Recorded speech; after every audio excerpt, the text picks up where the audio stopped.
수도원의 문을 닫고 시장 바닥으로. 이 칼럼은 월드뷰 9월호에 실린 칼럼으로 미국 공인 회계사인 김상종 회계사가 쓴 칼럼입니다. 기독교인으로 일상을 살아가는 것. 우리는 일상에서 얼마나 하나님을 생각하며 살까? 학교에서, 직장에서, 가정에서 곰곰이 생각해보면 일상에서 하나님과 하나님이 주신 것들에 대해 생각하는 시간이 그다지 많지 않은 것 같다. 주변에 나눌 사람이 많지 않아서일까? 맞는 말이기도 하고 틀린 말이기도 하다. 개신교인의 비율은 생각보다 꽤 많다. 하지만 하나님의 말씀, 하나님의 비전, 성경적 세계관을 나눌 수 있는 사람은 부족한 것이 사실이다. 한국갤럽의 2021년 조사에 따르면 전국의 만 19세 이상 성인 중 개신교인의 비율은 17%로 가장 많다. 만 19세에서 60대 이상까지 14에서 23%의 비율을 차지하며 개신교인은 연령대와 무관하게 높은 비율을 차지하고 있다. 17%. 이는 우리가 일상에서 6명 중에 1명꼴로 같은 경전을 읽고 이를 믿고 따르는 사람을 만날 수 있음을 나타내는 수치다. 하지만 실제 삶에서는 17%라는 수치가 믿어지지 않을 만큼 말씀, 비전, 성경적 세계관을 나눌 일이 흔치 않다. 그런데 이처럼 하나님을 생각하지 않고 살다 보면 우리가 속해 있는 세상의 각 영역이 하나님의 창조 목적에 따라 사용되지 못하게 된다. 세상 각 영역은 원래 하나님께 영광 돌리기 위해 만들어졌다. 그런데 이곳들이 하나님의 통치를 받지 않고 다른 무언가의 통치를 받게 됨으로써 더 이상 창조된 목적에 따른 역할을 하지 못하게 되었다. 이렇게 되고 나니 세상 전체가 새까맣게 보이기 시작한다. 그러나 세상은 원래부터 이렇게 어두운 곳이 아니었다.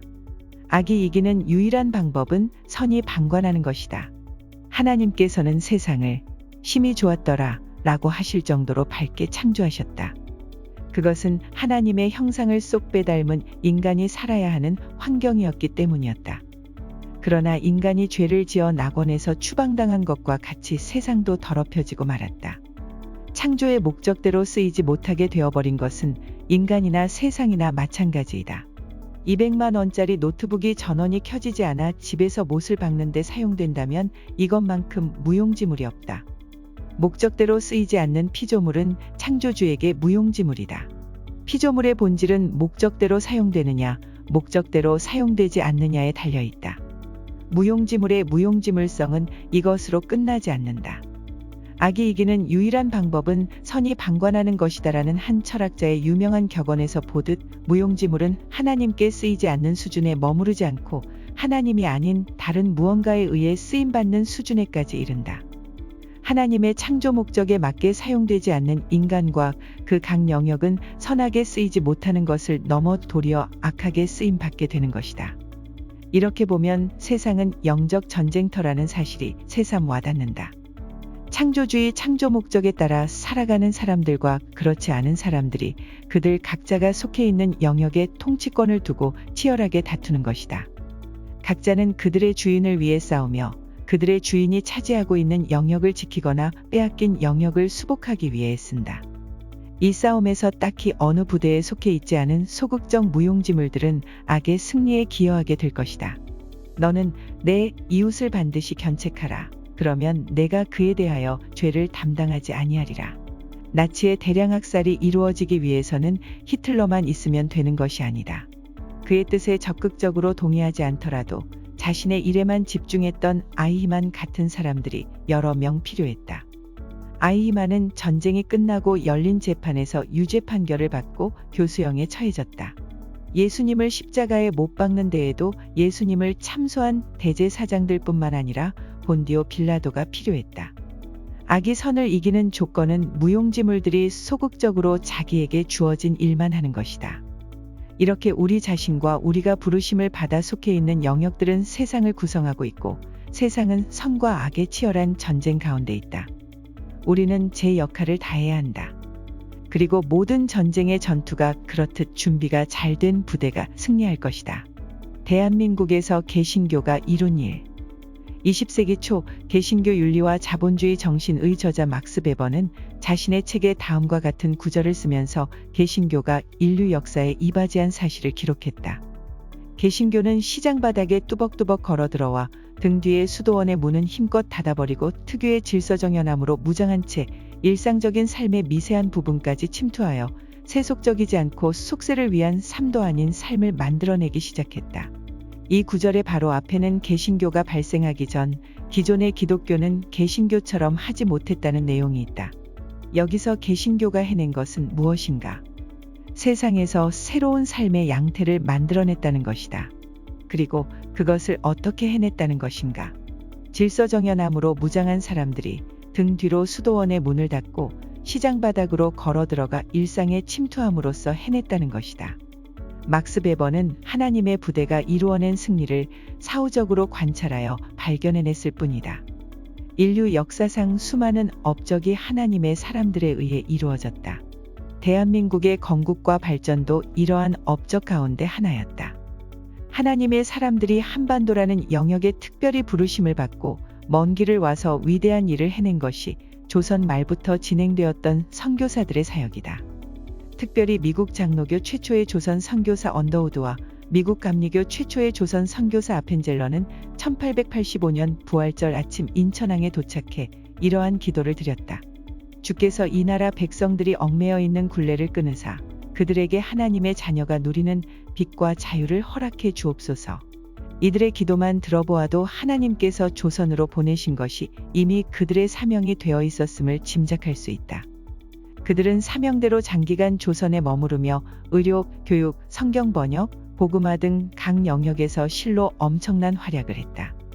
그들이 세운 학교와 병원, 교회 등에서 대한민국의 건국과 발전에 이바지한 기라성 같은 인물들이 양성되었다. 대한민국 건국 대통령 이승만은 그들 사역의 대표적인 열매였다. 시장 바닥을 넘긴 대가. 그러나 이 이야기는 우리가 일상에서 접할 수 있는 이야기의 전개와는 상당히 다르다. 이유가 무엇일까? 그것은 우리가 역사라는 영역을 빼앗겼기 때문이다. 특별히 조선 말기 이후의 역사에서 교회, 즉 선교사들과 개신교인들의 역할은 매우 중요했다. 그러나 우리는 이것을 학교, 가정, 교회, 신문, 뉴스, 유튜브, SNS 등 일상에서 접하지 못하고 진실을 제대로 알지 못하게 되었으며 결국 이를 다음 세대에 가르쳐 줄 수도 없게 되었다. 역사라는 영역을 빼앗겼다는 인식에 더해 교육학, 신학, 언론, 소셜미디어 등의 영역도 빼앗겼다고 생각하면 더욱 정확하다. 그렇다면 상기 열거한 것들이 빼앗긴 영역의 전부일까? 그렇지 않다. 대한민국에서 벌어지고 있는 창조와 진화 사이의 전투에서 창조가 열세라는 사실은 굳이 전력 분석을 해보지 않아도 확실하다.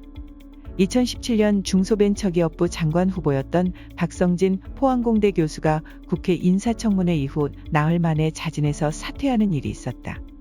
그의 한국창조과학회 활동이 이슈가 된 인사청문회에서 지구 나이는 신앙적으로 6,000년이라고 대답했다가 종교 편향성이 문제가 되었고 여야 할 것 없이 모두 사퇴를 요구하자 이에 응하게 된 것이다.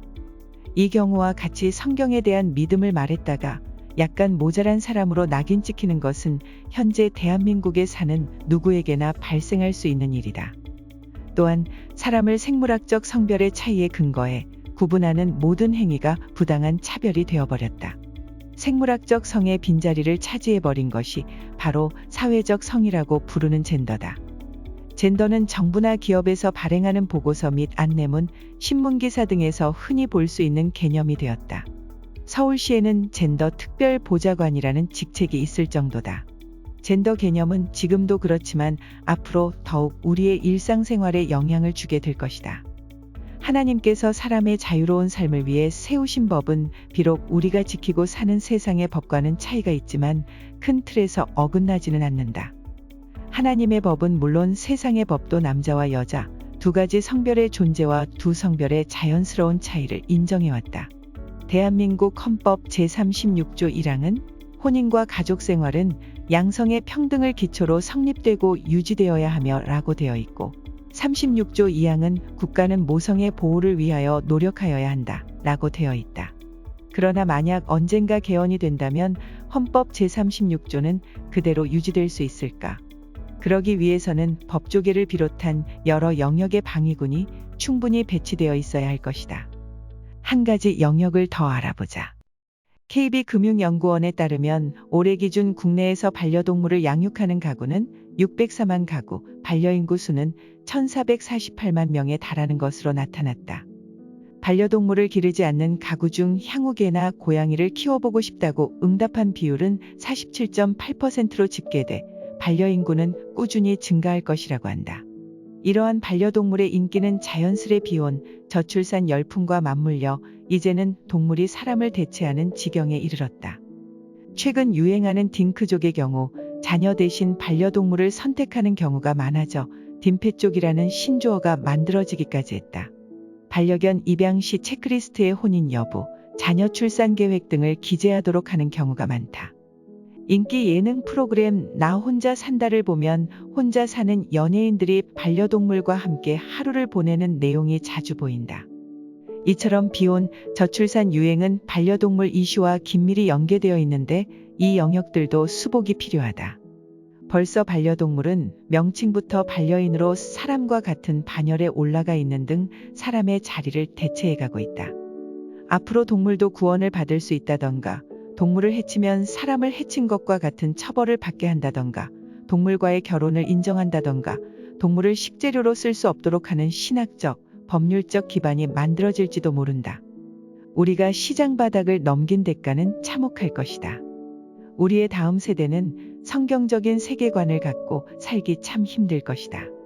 그러한 관점을 가진 사람도 근처에 잘 없거니와 빼앗긴 교육학이 학교를, 빼앗긴 부모상이 가정을, 빼앗긴 신학이 교회를 제 역할을 하지 못하도록 해 다음 세대를 올바른 길로 인도하지 못할 것이기 때문이다.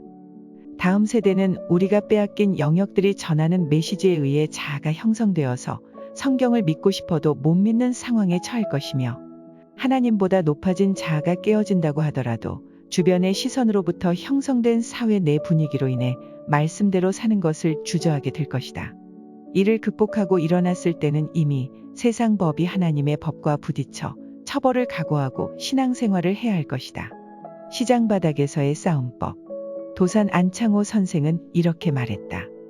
우리 중에 인물이 없는 것은 인물이 되려고 마음먹고 힘쓰는 사람이 없는 까닭이다. 인물이 없다고 한탄하는 그 사람 자신이 왜 인물이 될 공부를 아니하는가. 하나님의 도구인 우리는 이러한 마음을 가지고 하나님께 나아가야 한다. 이사야는 주께서 이르시되 내가 누구를 보내며 누가 우리를 위하여 갈고 하시니 그때에 내가 이르되 내가 여기 있나이다 나를 보내소서라고 했다. 우리가 살아가고 있는 일상의 여러 영역 중에서 하나님께서 특별히 나를 부르시는 곳이 있다.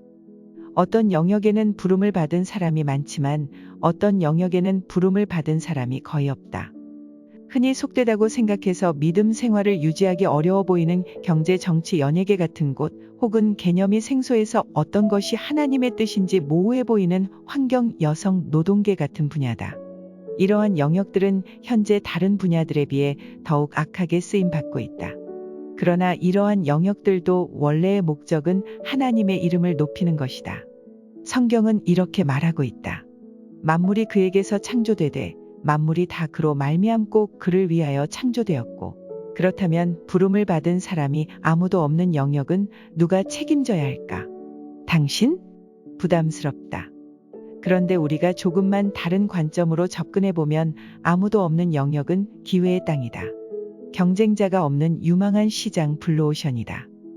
나 자신이 하나님의 도구라는 관점에서 보면 이러한 미개척지에서는 하나님께서 쓸만한 도구를 눈을 씻으며 찾아보고 계실 것이다. 창조 목적대로 하나님께 쓰임 받는 것이 나의 목적이 된다면 어두운 영역이야말로 기회의 땅이다. 그런데 나 혼자 이 영역을 수복할 수 있을까? 걱정된다. 힘든 일일지도 모르겠다. 옛 속담에 미꾸라지 한 마리가 물을 흐린다라는 말이 있다. 보통은 부정적인 의미로 쓰이겠지만 근본적으로 이 말에는 한 사람의 파급 효과가 어마어마할 수 있다는 뜻이 있다. 현재 잠깐 세상을 차지하고 위세를 부리고 하나님을 대적하는 자가 보았을 때는 하나님의 부르심을 입은 우리가 미꾸라지가 된다. 미꾸라지가 물을 완전히 바꾸어 놓지 못했지만 흐려놓는 것이라도 성공한다면 뒷일은 하나님께서 이끄시는 본대가 감당하실 것이다. 우리는 그저 맡은 일을 하나님의 말씀을 하는 것 같이 하고 하나님이 공급하시는 힘으로 하는 것 같이 해서 하나님이 영광을 받으시게 하기만 하면 되겠다. 애굽 땅에서 이스라엘 민족을 구원해내신 하나님은 그들을 구원하신 목적을 이렇게 말씀하신다. 내가 그들 중에 거하려고 그들을 애굽 땅에서 인도했다고 말이다.